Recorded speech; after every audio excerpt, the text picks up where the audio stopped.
Assalamualaikum warahmatullahi wabarakatuh. Waalaikumsalam warahmatullahi wabarakatuh. Ibu-ibu, mohon maaf saya ganggu waktu mengajarnya sebentar. Ini saya mau memaparkan diseminasi budaya positif di sekolah ya. Ini saya mempunyai tugas modul 1.4 di pendidikan guru penggerak angkatan 11. Ini budaya positif di sekolah ya. Ini disusun oleh saya sendiri, calon guru penggerak angkatan 11 SD Negeri Pawenang. Kebetulan saya nggak punya teman di sini, cuma satu orang ya, sendiri Pawenang dan tentunya di Kabupaten Cianjur. Nah, untuk selanjutnya sebelum kita mulai kita ice breaking terlebih dahulu ya, biar kita semangat, tidak loyo. Sebentar.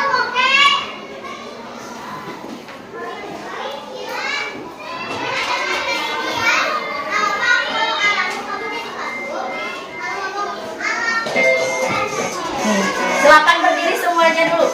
Ikutin yang di layar.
Otak ya. Ini udah ya. Ini ice breakingnya dah. Itu ya, kita breakingnya senam otak. Jadi kita itu sebenarnya harus konsentrasi ya. Jadi ke kiri dan ke kanannya itu harus sesuai. Tapi ya itulah ya, kita harus bisa menyesuaikan lagi.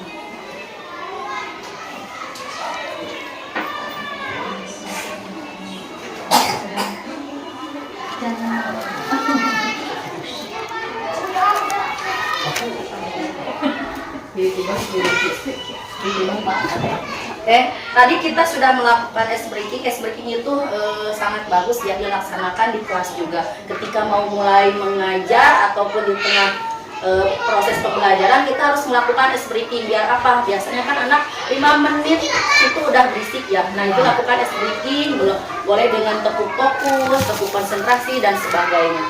Kita lanjut ya.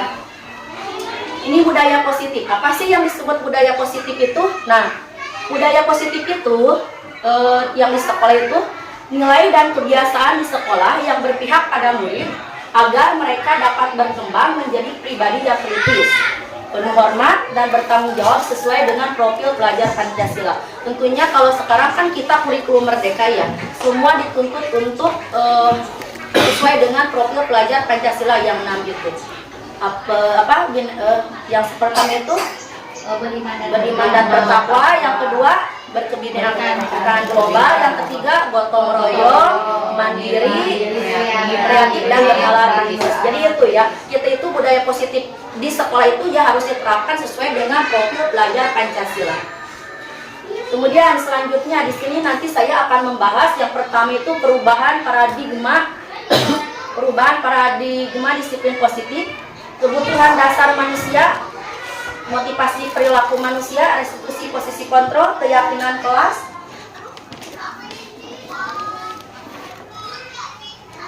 keyakinan kelas dan juga segitiga restitusi.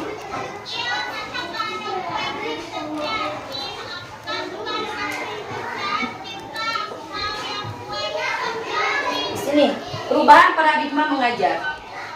Perubahan paradigma mengajar itu biasanya dalam membangun budaya positif itu sekolah dapat menyediakan lingkungan yang positif, aman dan nyaman agar murid mampu berpikir, bertindak dan mencipta dengan merdeka, mandiri dan bertanggung jawab. Tentunya di kita itu sudah memiliki aspek itu semuanya ya. Kemudian disiplin sangat berkaitan dengan kontrol guru terhadap murid. Nah, guru di sini juga harus mempunyai kontrol dengan disiplin positif itu harus mempunyai kaitannya ya.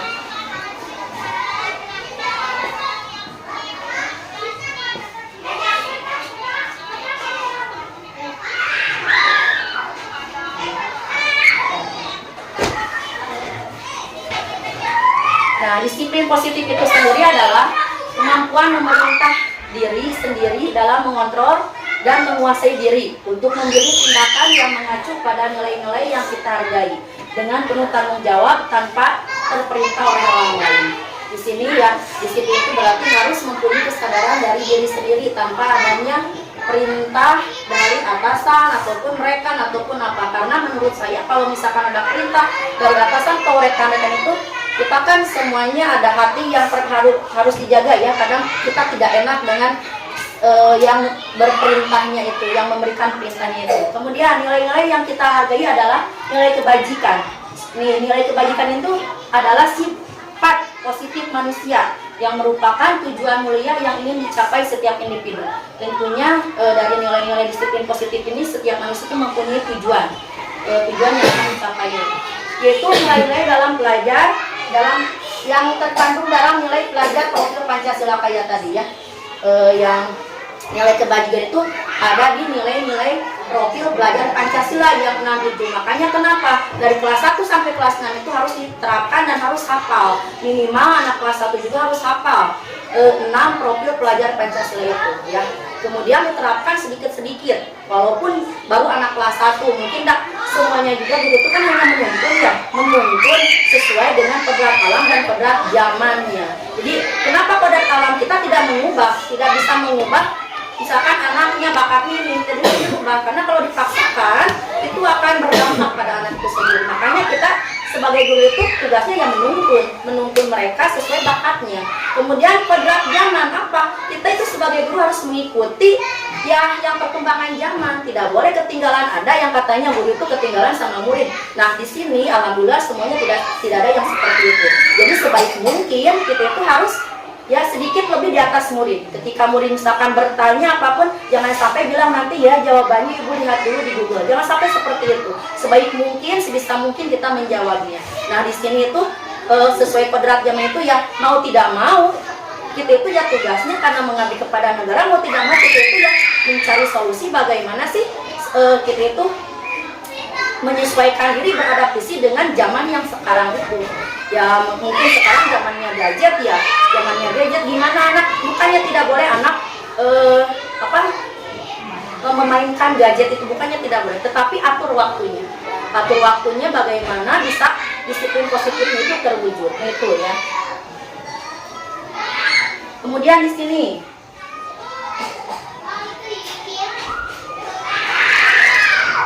ada kebutuhan manusia. Tentunya manusia itu mempunyai kebutuhan. Ada yang pertama itu survival. Survival itu kebutuhan dasar manusia. Yang tentunya kebutuhan dasar manusia itu ya makan, minum kayak gitu. Kemudian ada 5 kebutuhan manusia itu. Survival, kebutuhan dasar, cinta kasih, penguasaan, kesenangan, kebebasan. Nah, realitas kebutuhan setiap orang itu berbeda. Kita harus berusaha memahami pandangan orang lain tentang dunia. Setiap orang memiliki gambaran yang berbeda. Makanya kenapa kita itu harus bisa menerima pendapat orang lain, kita itu harus menerima perbedaan orang lain, watak, karakter, dan sifatnya. Dan mungkin kebutuhannya dari setiap individu itu berbeda. Begitupun dengan anak di kelas kita yang bermacam-macam anak, berbeda karakteristiknya, ataupun berbeda dari orang tuanya saja sudah berbeda latar belakangnya. Makanya kita itu di sini harus bisa-bisanya merangkul anak bagaimana supaya kita bisa menerapkan disiplin positif di kelas. di kelas ataupun ya di lingkungan sekolah yang di lembaga kita ya gitu. Nah ini kebutuhan 5 kebutuhan dasar manusia ya. Ini 5 kebutuhan dasar manusia. Yang tadi adalah bertahan hidup.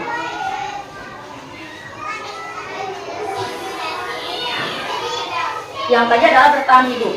Yang bertahan hidup itu meliputi makanan, pakaian, tempat tinggal, keamanan dan kesehatan. Kemudian ada kasih sayang.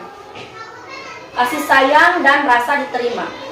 Rasa diterima, dipedulikan, berbagi, kerjasama, menjadi bagian dalam kelompok. Ini biasanya kita itu kadang kita ya kalau di sekolah murid itu ada yang gini, ada yang membeda-bedakan ya. Di kelas itu biasanya gitu, ih gak mau gue sama kelompok si ini mah, sama si ini mah. Nah kita berusaha untuk memberi nasihat kepada murid yang seperti itu ya, bagaimana kita bisa saling menyayangi, jadi saling peduli, saling kerjasama gitu ya.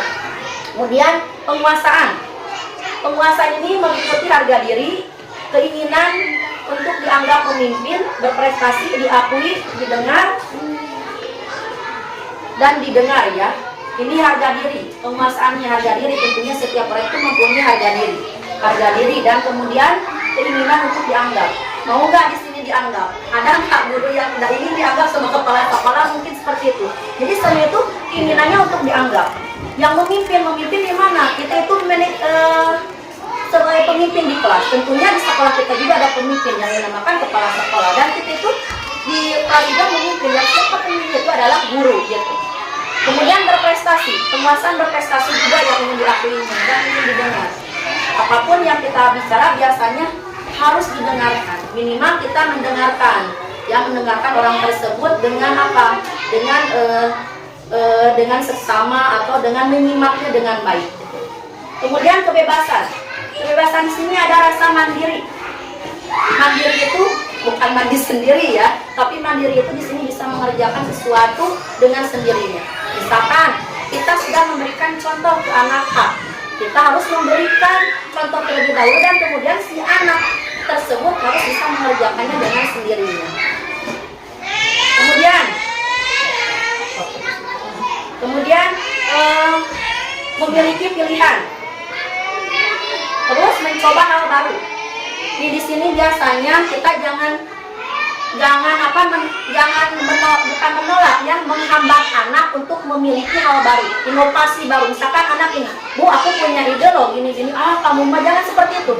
Biarkan, dengarkan anak itu, mungkin siapa tahu idenya tersebut ya memang bisa diterima untuk kita, untuk proses pembelajaran kita gitu kan. Jadi kita itu harus bisa, dari siapapun ide tersebut munculnya, kalau idenya memang positif kita harus bisa menerimanya ya. Itu walaupun sekedar cuma dari anak saja, kita harus menerimanya dan mencernanya dengan baik. Kemudian mampu mengendalikan arah dirinya. Si anak di sini kita bimbing untuk mampu mengendalikan arah dirinya supaya tidak apa. Biasanya kan ada anaknya yang mungkin hiperaktif atau apapun. Nah di sini kita harus bisa mengendalikan arah anak tersebut ya.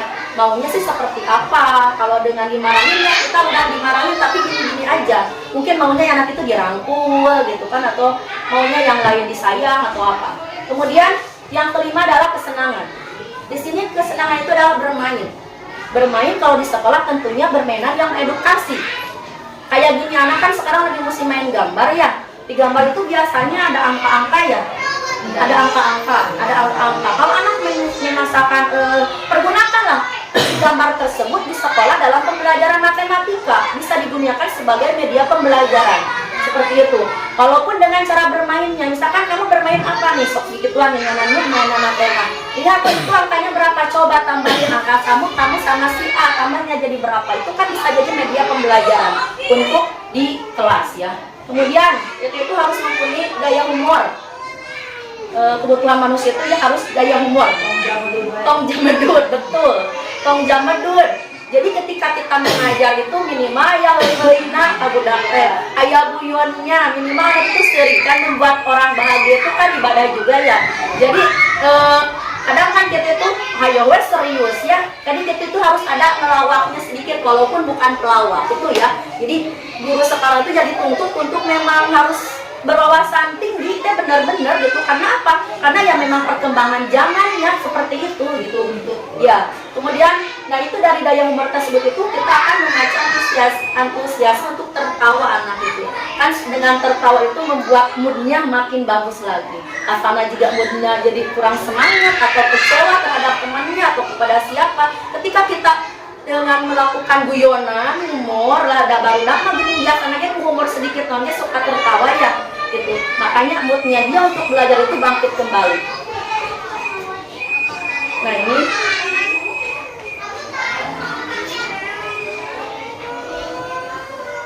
motivasi perilaku manusia. Semua perilaku manusia itu mempunyai tujuan. Tentunya motivasi itu ada dua. Yang pertama ada motivasi eksternal. Nah, motivasi eksternal itu dari X itu berarti dari luar. Kalau dari luar itu motivasinya itu yang pertama untuk menghindari ketidaknyamanan hukum. Biasanya di sini anak melakukan sesuatu karena apa? Karena tidak mau dihukum kebanyakannya. Seperti itu ya.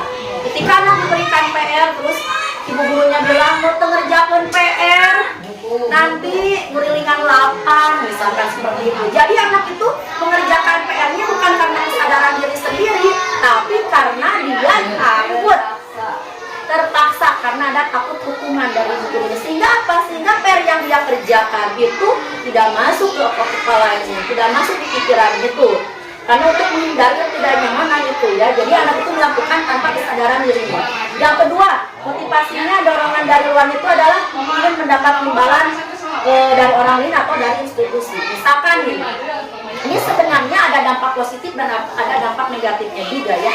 Kalau dampaknya positifnya ya, ketika kita anak mempunyai prestasi ya kita harus mengapresiasinya dengan apa ya, mungkin dengan itu, dengan sebuah hadiah gitu ya. Tetapi dampak negatifnya ketika kalau kita terapkan di kelas dengan berkelanjutan, itu anak melakukan hal sesuatu, misalkan silakan yang ke depan, yang mau ke depan nanti Bu kasih permen. Dengan seperti itu, oh aku mau, karena pengen itu bukan karena ke depannya, ingin permennya, gitu, ingin rewardnya, ingin hadiahnya. Itu adalah dorongan eksternal, yang dorongan dari luarnya.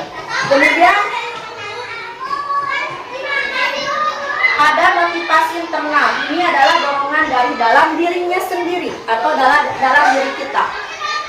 Untuk menghargai dirinya sendiri. Ini melakukan motivasi itu atau melakukan budaya positif karena dorongan dari dirinya sendiri. Ada orang mah misalkan memang ingin merubah diri, yang sudah kita melakukannya dengan ikhlas misalkan ya, sesuai dengan kesadaran dirinya sendiri itu.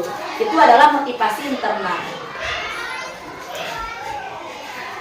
Kemudian di sini tentunya kalau dengan motivasi perilaku manusia itu biasanya itu ada hukuman, ada yang dinamakan kita menghukum, ada yang dinamakan konsekuensi, ada yang dinamakan restitusi.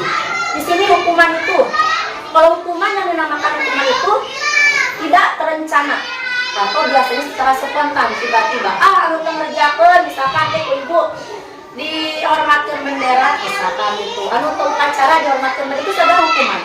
Jadi fisik ya. Kemudian murid tidak tahu apa yang akan terjadi kalau tidak dilibatkan. Jadi apa sih kalau misalkan namun dilabatkan terjadi karena spontan itu bersifat satu arah, hanya dari gurunya saja, bukan kesepakatan jeung murid, bukan itu. Kemudian ini berupa hukuman fisik yang tadi itu sedikit, jadi kayak ngepel ya, ngebersihan WC itu berarti fisik ya, kayak hormat lari itu fisik. Kalau konsekuensi ini terencana, disepakati sesuai peraturan. Misalkan gini, ibu dan bapak biasanya di kelas suka sebelum belajar itu suka punya kesepakatan dulu nggak?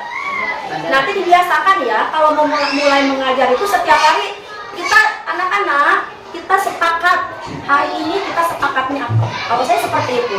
Misalkan yang pertama mengerjakan tugas dengan baik, tidak boleh mengganggu temannya yang ingin belajar, tidak boleh minum, itu kesepakatan kita. Konsekuensinya apa nih kalau misalkan ada yang melakukan seperti itu, gitu kan? Itu misalkan gini Bu, nanti keluar kelas dulu, misalkan seperti itu kesepakatan dengan mereka.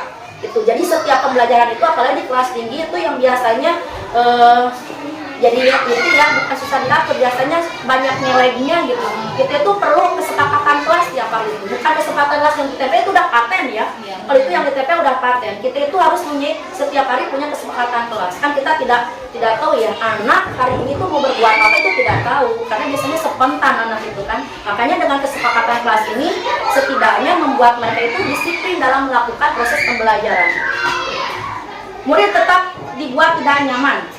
Tetap dengan konsekuensi ini murid juga tidak nyaman, tapi dengan caranya yang berbeda. Misalkan ibu kecewa dengan apa yang kamu lakukan, jadi kita itu dengan omongan tapi membuat anak itu tadi melakukan kesalahan, terus ngecewakan ya, jadi menyadari lah. Kemudian sikap guru selalu memonitor murid. Nah, guru itu selalu memonitor murid. Misalkan ini di kelas itu tidak ada yang namanya sekarang CBSA, jadi budak sin anteng, tetapi kita harus memantau murid. Tetap kita harus memantau murid, karena di sekolah itu ya tanggung jawab kita sebagai orang tuanya. Selama pembelajaran berlangsung ya kita lah orang tuanya siswa kita itu sendiri. Tanggung jawabnya siswa di kelas itu ya kita sendiri, guru-gurunya. Jadi setiap pembelajaran ya guru itu tidak bisa kebela dari segala pembelajaran ke sinan nulis, tidak bisa. Temui anak satu persatu. Ini kamu kesulitan dalam mana? Misalkan anak bingung nulis-nulis, yang tekan kurangnya. Padahal nanti bingung bisa nulis. Kita keharti aksara guru, tahu nggak tidak keharti aksara guru ataupun apa? Kita samperin, kita tanya, ini kamu kenapa nggak nulis? Ibu nggak kelihatan, udah duduknya ke depan. Ya, tapi tetap dengan menerapkan disiplin positif itu sendiri. Kemudian restitusi di sini. Restitusi itu adalah proses menciptakan kondisi bagi murid untuk memperbaiki kesalahan. Jadi ketika ada murid yang salah itu, Bu, bukan langsung dimarahi, sebenarnya gitu ya. Jangan langsung gini. Oh ya, untuk kadang-kadang kita ya itu udah kesel, kayak gitu ya. Itu depan orang itu tidak boleh sebenarnya, apalagi depan teman-temannya itu tidak boleh sebenarnya ya. Tetap harus direstitusi dulu. Minimal dia dipanggil setelah pulang sekolah, setelah teman-teman, nanti ibu mau bicara dulu ya sama kamu gitu kan. Pasti anak tersebut orang tadi melakukan kesalahan ini gitu kan, tanyalah apa gitu penyebabnya. Kemudian proses kolaboratif yang mengajarkan murid untuk mencari solusi sendiri. Coba kamu kan tadi sudah berbuat apa sih solusinya? Kalau kamu seperti ini, menurut kamu solusinya itu seperti apa ya? Jangan kita dulu yang memberikan solusinya, biar dia mencari solusinya sendiri. Misalkan ya Bu, seharusnya itu tadi ya bla bla bla bla, apa yang dia lakukan itu ya seharusnya saya itu tidak seperti ini, misalkan seperti itu ya. Mau restitusi. Tapi di sini lebih baiknya budaya positif dibaguskan dibaguskan ya dengan restitusi ya, bukan dengan hukuman konsekuensi, tapi restitusi. Kalau untuk adaptasi ke perkembangan zaman sekarang, karena gini, anak banyak yang balas dendam ya, anak kecil atau apa, kita kalau misalkan dengan hukuman jadi izin ke guru teh jangan sampai jadi takutnya anak itu membekas sampai di SMA SMP keluarga yang pertama jadi punya dendam. Sekarang kan zamannya sudah seperti itu ya, banyak yang guru yang dibacok sama muridnya. Karena apa? Karena itulah hukuman di depan orang lain merasa malu, merasa sedih gitu kan. Kemudian kita berdiri lagi. Karena saya sudah gerak, kita game panjang pendek. Panjang pendek. Tapi kebalikannya ya. Kalau panjang ini, kalau pendek ini. Panjang. Oke, siap. 1, 2, 3. Panjang, panjang, pendek, pendek, pendek, panjang, panjang. Ulangi, konsentrasi. Konsentrasi dimulai. Panjang, panjang, pendek, panjang, panjang, pendek. Ulangi, konsentrasi lagi. Kita itu butuh konsentrasi ya. Jadi itu semuanya ucapannya Bu, jangan kita juga barusan salah. Gini, 1, 2, 3. Panjang, panjang,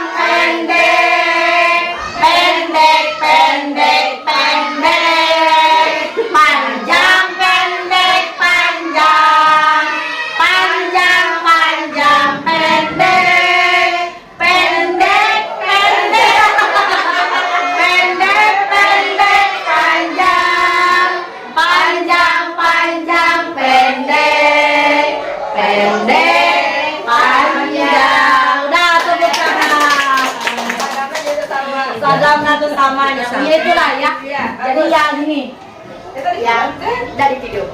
Ya tentunya gini ya itu. Ketika kita sudah lelah, boleh duduk lagi, boleh.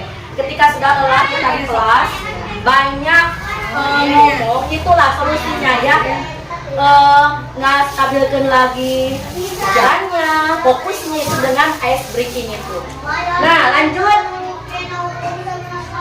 tadi udah ice breakingnya, kita lanjut lagi. Ini yang tadi pemukul. Pemukul tentunya anak itu down, merasa down, itu seperti gambar itu. Jadi pundung mungkin ya, pundung. Biasanya banyak anak yang pundung. Kemudian pembuat rasa bersalah, cicing yang merenung anak itu. Mau sih salah orang teh gitu.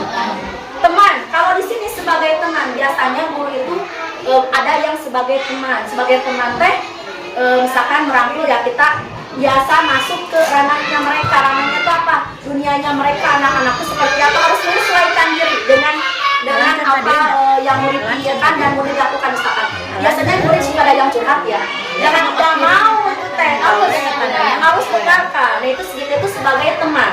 Pemantau, sebagai pemantau itu melihat kesalahan dulu anak, dipantau dulu, misalkan udah ini nih, udah harus bijaksana, terus misalkan ini udah keterlaluan ya mah gitu ya, baru kita nanti mengasih restitusinya. Sebagai manajer itu tentunya kita itu sebagai pemimpin, bagaimana kita itu bisa melakukan restitusi sebagai pemimpin di kelas itu ya. Nah ini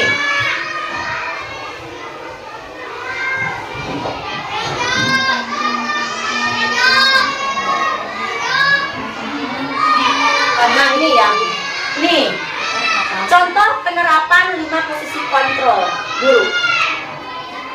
Ini kalau untuk kasus 1 nih, siswa tidak memakai atribut lengkap saat upacara bendera. Ini tentunya hukuman ya, hormat pada bendera selama 1 jam, itu adalah hukuman. Kemudian berapa kali ibu harus memberitahu kamu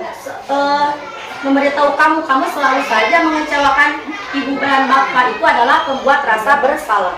Kemudian ada sebagai ini nih, teman, ayo dong ikuti aturan sekolah, tolong bantu ibu ya, sekali ini saja. Ya sudah, tidak apa-apa, lain kali jangan sampai berbuat seperti ini lagi ya. Itu adalah posisi kita, memposisikan kita sebagai teman dengan murid itu. Kemudian ada sebagai pemantau, kamu sudah melanggar peraturan sekolah, kamu tahu dong konsekuensinya. Setelah upacara kamu beri atribut ya ke koperasi, dan jangan diulangi lagi perbuatan kamu. Itu adalah sebagai pemantau. Dan ini ada sebagai manajer. Apakah kamu tahu kesalahanmu? Kira-kira bagaimana kamu memperbaiki kesalahanmu? Jadi anak itu disuruh untuk mencari solusinya sendiri. Dia suruh berpikir. Yang ini ada contoh posisi kontrol. Posisi kontrol apakah aku? 1, ini yang pertama. Bapak kecewa sekali dengan kamu. Bapak, ukur, pembuat merasa bersalah, teman, pemantau atau manajer? Pembuat merasa bersalah. Betul, pembuat rasa bersalah. Kemudian yang kedua apa? Kamu selalu saja salah menjawab, Bapak. Pembuat merasa bersalah. Yang ketiga, apa yang harus kamu lakukan agar tidak mencontek lagi? Apa ini? Manajer. Apa? Manajer. Apa? Memantau. Manajer. Memantau. Berapa ini apa yang harus kamu lakukan agar kalau disuruh berpikir berarti manajer gitu. Yang keempat, ayolah nak, lakukan demi ibu ya, sekali aja. Apa ini? Itu betul. Itu sebagai teman. Kemudian yang kelima, kamu akan tertinggal pelajaran jika terus membolos sekolah. Apa? Manajer ya? Itu pemantau. Karena apa? Kita selama dia ini berarti kita memantaunya ya. Jadi badak dia nu tadi bolos wae sekolah teh ayeunanya. Jadi dipantau. Dia itu dipantau ya. Jadi gitu. Kemudian kita lanjut. Ini. Apakah ibu dan bapak sudah membuat keyakinan kelas? Belum. Sudah? Keyakinan kelas itu perlu dibuat ya. Untuk apa? Untuk bahwa anak itu setidaknya ada untuk berdisiplinnya, disiplin. selain tanggung jawab. Nah, itu bertanggung jawab. Selain kesepakatan, sebenarnya ada juga keyakinan. Hampir sama sih sebenarnya. Cuma di sini keyakinan itu tidak boleh menggunakan kata yang negatif. Contohnya gini, tidak boleh berbuat kasar. Jangan seperti itu membuat keyakinan tersebut. Berarti berkata sopan. Ya, kayak gitu. Diperhalus. Ya, jadi diperhalus. Jadi mudah diingat tapi diperbalus. Misalkan tidak dilarang membuang sampah ke tempatnya. Tidak, itu bukan keyakinan kelas. Tapi keyakinan kelas itu membuang sampah pada tempat atau buanglah sampah pada tempatnya. Jadi ketika keyakinan kelas itu dibuat, itu tidak boleh ada yang menggunakan kata-kata negatif. Itu kan tidak, itu kata negatif ya.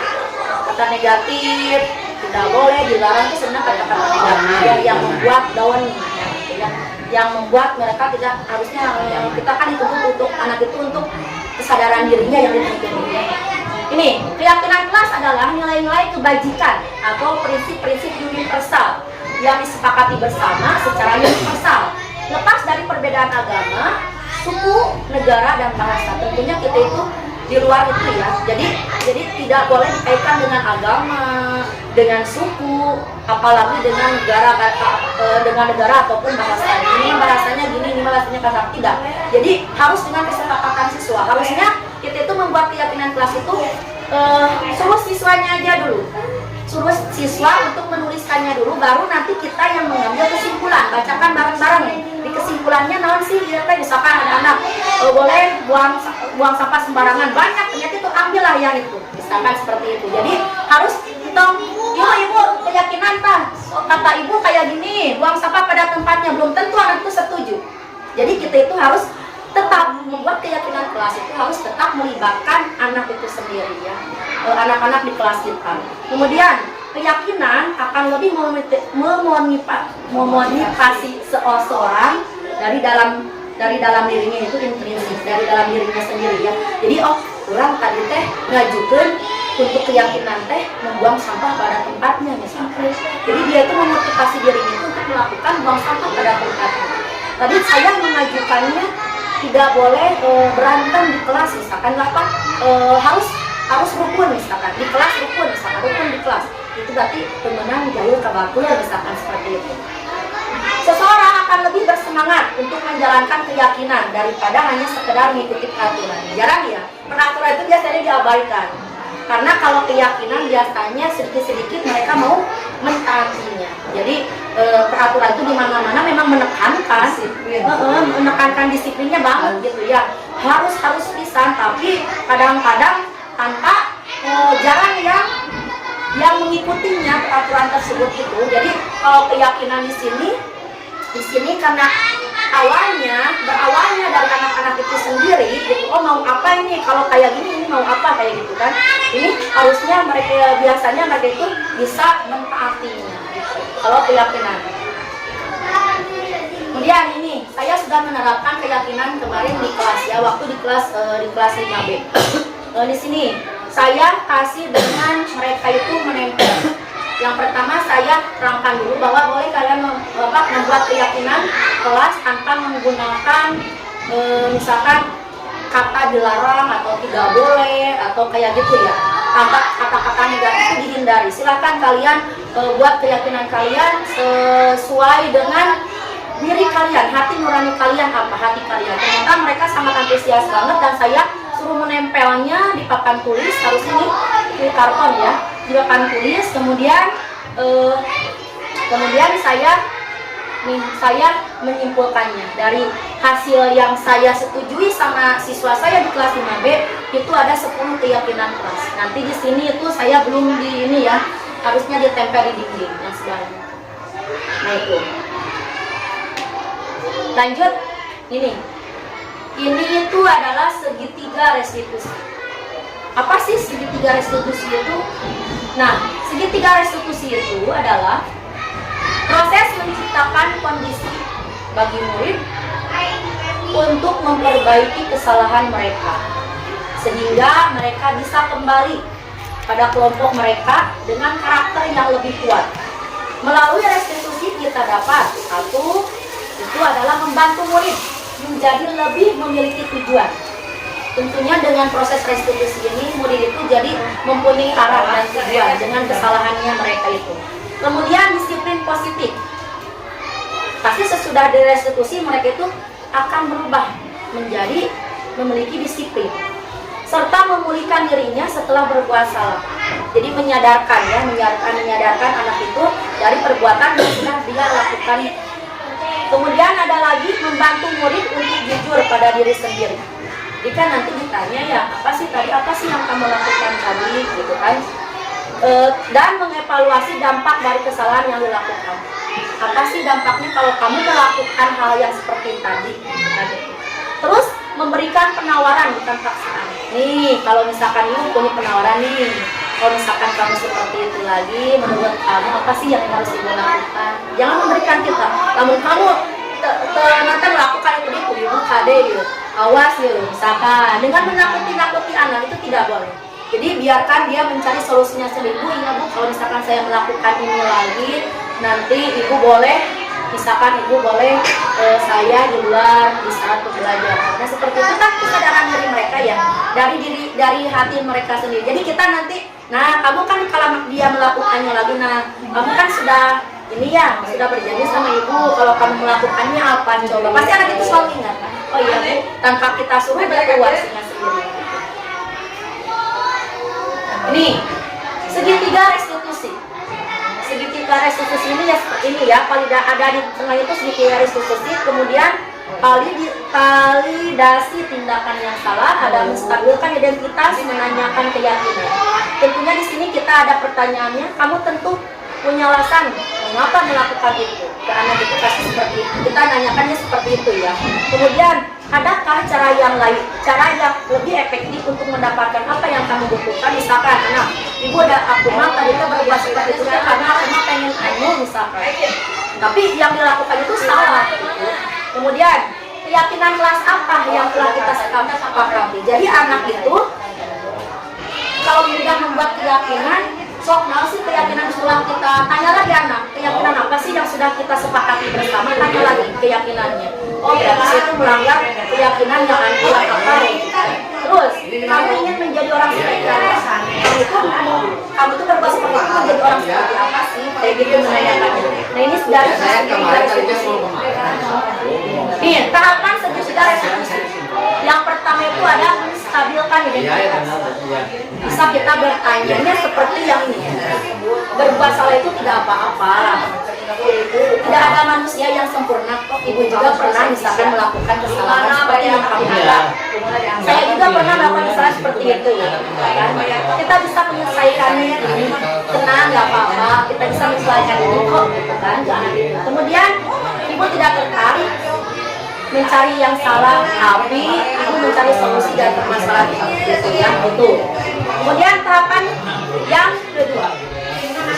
Tahapan yang kedua adalah validasi tindakan yang salah. Kamu pasti punya alasan mengapa melakukan hal itu. Nanyakan ke siswa itu seperti itu.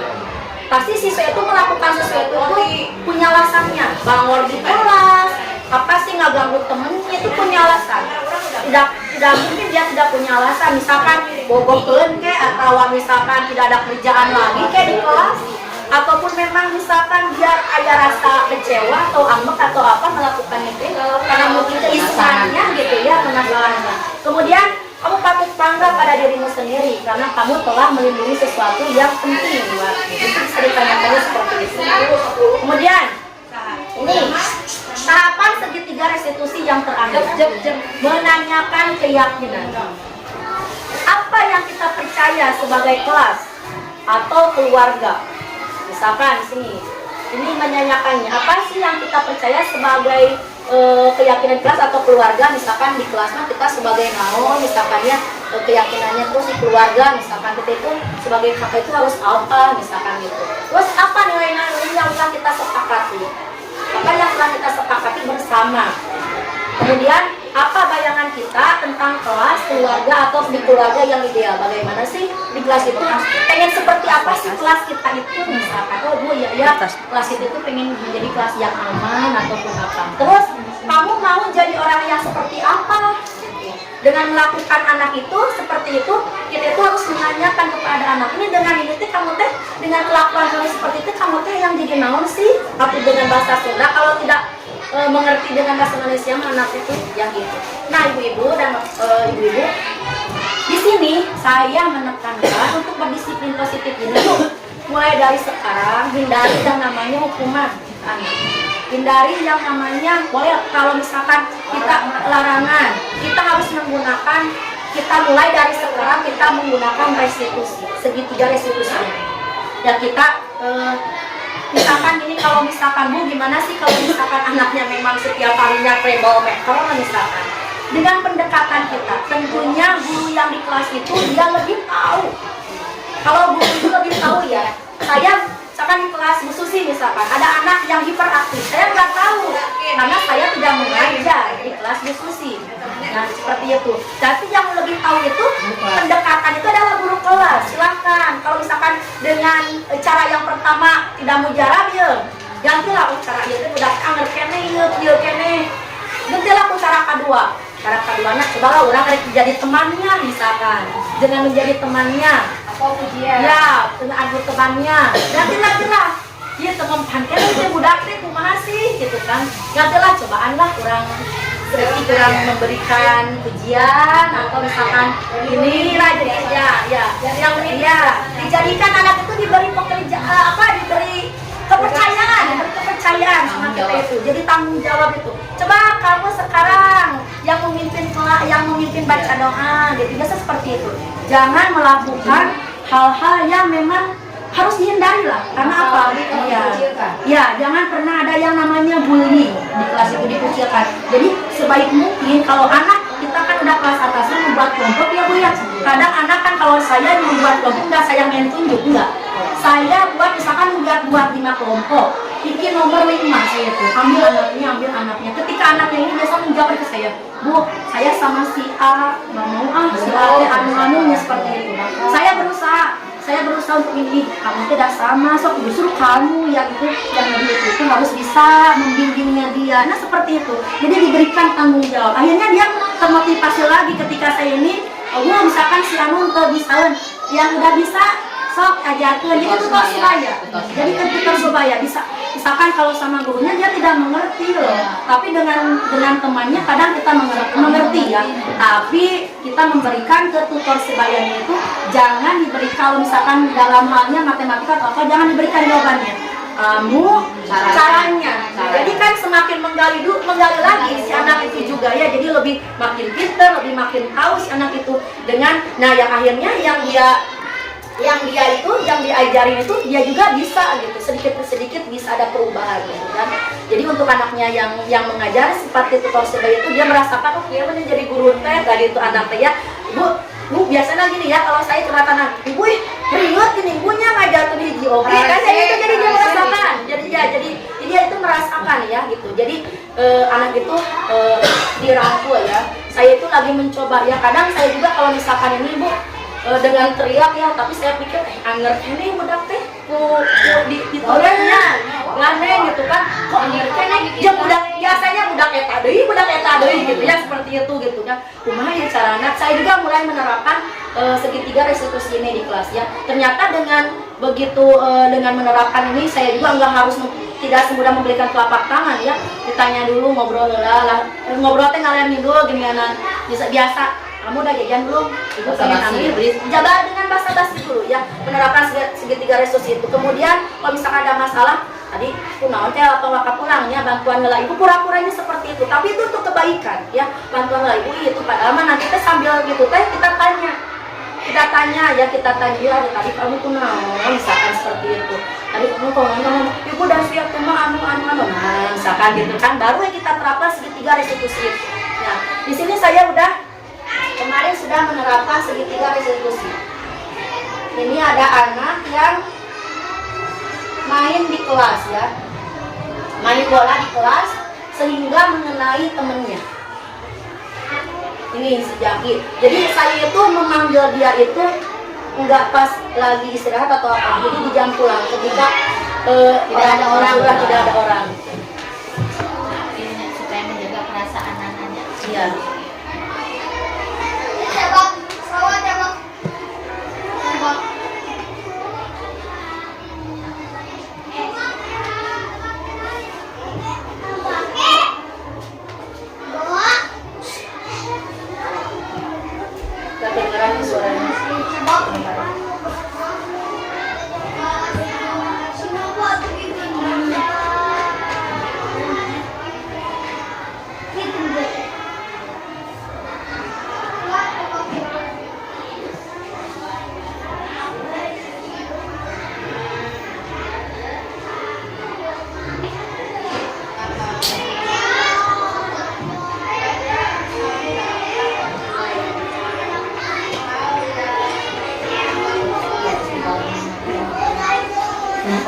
Jadi anak itu saya tanya, kunosi kamu teh main bola-bolaan kecil gaya nanya di kelas teh kena misalkan kena ke batu. Jadi ku abdi teh ditarosnya si jakina teh ditanya lah. Jadi bagaimana sih kunosi hayang pengen seperti apa sih kelas kamu itu gitu, kelas kita itu. Nanti jawabannya main kelasnya nyaman, harus seperti apa kalau kelas nyaman gitu, dan aman gitu. Tanpa orang doang.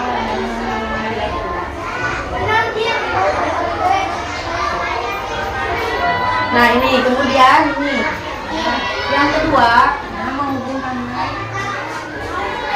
yang keduanya saya itu masalahnya itu dia itu mau jadi pemimpin pasukan, tetapi dia itu ceritanya nggak kebawa pasukan khusus itu ya yang setiap hari Senin gitu ya. Jadi saya punya potensi Bu, jadi kunaon sih saya teh di teka bawaan, di teka pilih, jadi dia teh uring-uringan di kelas sama kamu kan ke temennya yang diikuti, yang kepilih gitu kan gitu. Jadi gini, biasanya tuh mana non sih mana kalau orang ngantuk gitu kan, jadinya teh marah lah sama temennya gitu, kecewa.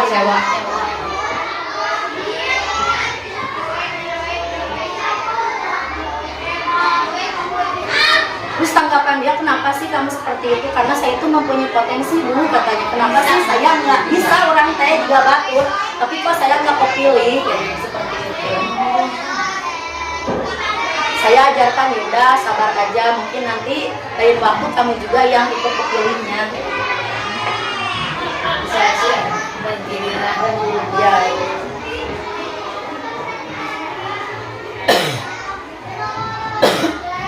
Gitu ya. Kemudian tidak lupa juga saya memberikan anak ini suruh menanggapi hasil yang memang tadi saya tanya ya. Yuk nanti kucing. Sudah menasehati saya dan saya tidak Ini yang tadi yang Jaki.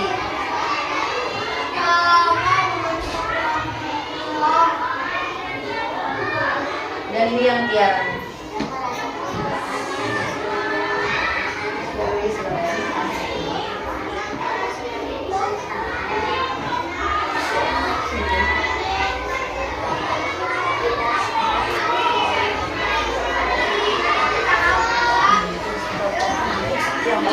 Nah itu ya, itu contoh segitiga restitusi yang sudah saya terapkan di kelas, dan saya harap juga Ibu dan Bapak, mari kita sama-sama. Saya tidak menggurui, tapi ini hanya sharing saja apa yang telah saya dapat di pendidikan guru penggerak ya. Jadi kita itu ya, kalau misalkan kebaikan itu kan tidak datangnya juga tidak dilihat orangnya ya, tapi apa yang dibicarakannya. Nah, saya mengajak untuk semuanya supaya kita menerapkan di lingkungan sekolah kita di SD Pawang ini, SD Pawang yang tercinta, tentunya kita menerapkan budaya positif ini, budaya disiplin positif ini. Dengan apa? Dengan cara lingkungannya yang ramah anak ya tentunya Bu, penuh kasih sayang, penuh perhatian. Walaupun sebenarnya kita juga banyak yang harus dikerjakan, kegiatan-kegiatan apa yang banyak harus dikerjakan di sekolah, banyak tugas ya Ibu dan Bapak guru, tentunya banyak tugas, tetapi yang nomor satu itu adalah kita sebagai pendidik itu yaitu menuntun anak menjadi lebih baik lagi sesuai dengan nilai-nilai luhur yang sudah diterapkan, yang sudah ada dan sesuai dengan kodrat alam dan kodrat zaman. Itu ya Ibu dan Bapak. Sekali lagi mungkin hanya itu. Ada yang bertanya atau? Ya, ada yang bertanya atau sudah cukup? bertanya yang pengalaman di kelas ya? Pengalaman di kelas Bapak Ibu misalkan ini. Udah membuat keyakinan kelas?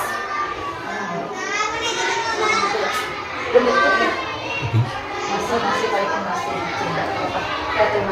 Nanti mulai ini udah buat keyakinan kelas belum? Udah. Bagaimana itu?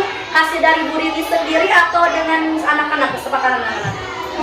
hasil dari kesepakatan sama anak-anak. Jadi anak-anaknya Bu nggak boleh teriak-teriak. Oh iya, Ulangi lagi betul. kan dari atas. Sok. Ya, jadi Bu Riri sudah membuat kesepakatan kelas ya. Tadi sudah kesepakatan kelas, sudah membuat keyakinan kelas dengan sama anak-anak ya, dengan melibatkan anak-anak di kelas. kelas. Gimana hasilnya Bu? Sudah dibuat keyakinan kelasnya? Sudah dibuat, jadi anaknya satu persatu mengutarakan apa saja yang membuat peraturan kelasnya, seperti tidak boleh mengobrol saat pembelajaran, Ya. tidak boleh membuang sampah sembarangan. Iya, ya. ya. Jadi keyakinan kelas itu berarti membuang sampah harus pada Membuang, tempatnya. ya. Kemudian mengikuti pembelajaran dengan baik ya seperti itu. Jadi dari itu ya, jadi keyakinan kelas itu ya memang harus jadi kesepakatan murid-murid agar apa? Agar mereka melakukan kesadarannya, melakukan disiplin positif dengan kesadarannya sendiri. Ya. Untuk yang lainnya juga saya rasa mungkin sudah sudah membuat keyakinan kelas masing-masing. Dan sekali lagi saya mengajak semuanya untuk melakukan budaya positif di lingkungan sekolah kita yang tercinta itu SD Tawanan. Mungkin hanya itu yang dapat saya paparkan, yang saya sharingkan kepada ibu dan bapak semua, hanya sebagai pengantar untuk proses kegiatan kita di sekolah, dan mudah-mudahan kita bisa melakukan budaya disiplin positif ini di lingkungan kita sendiri. Mohon maaf apabila ada kesalahan kata ataupun yang tidak berkenan di hati. Saya ucapkan terima kasih atas partisipasinya, atas waktunya. Terima kasih, mohon maaf sudah mengganggu jam pembelajarannya.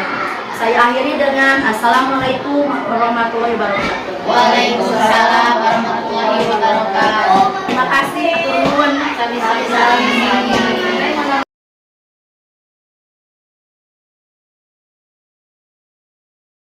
Halo anak-anak. Pagi semuanya. Pagi.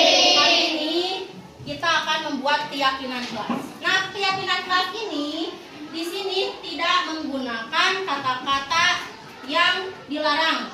Dilarang, jangan, atau yang harus kata-katanya, semua kata-katanya harus kata-kata yang positif ya. Kata-kata yang positif misalkan ini, berbicara sopan, tepat waktu, terus buang sampah pada tempatnya. Kamu nanti nulis di note ini. Jadi nanti ibu kesimpulannya untuk membuat keyakinan kelas kita, melihat apa yang telah kalian tulis nanti ya. Kita nanti ambil mana yang baiknya. Nanti kalian tulis di sini. Setiap orang boleh beda. Misalkan yang kiraan tepat waktu, misalkan hadir berdoa sebelum belajar, misalkan seperti itu. Buang sampah pada tempatnya, berkata jujur, misalkan seperti itu ya. Berkata sopan, tidak bohong, tolong menolong, seperti itu ya. Paham tidak? Kaki. Kaki.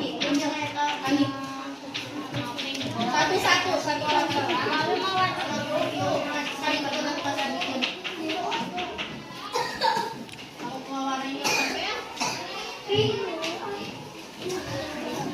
Oke.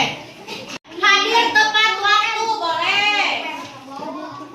Berbicara sopan.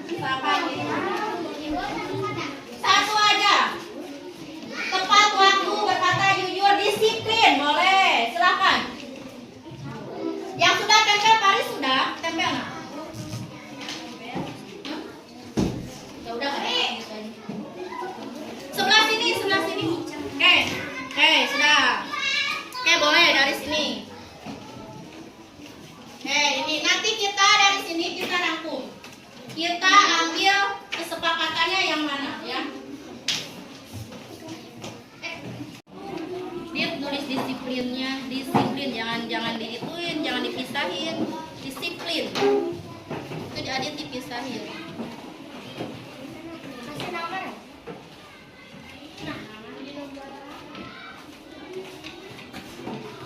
Tolong menolong, boleh.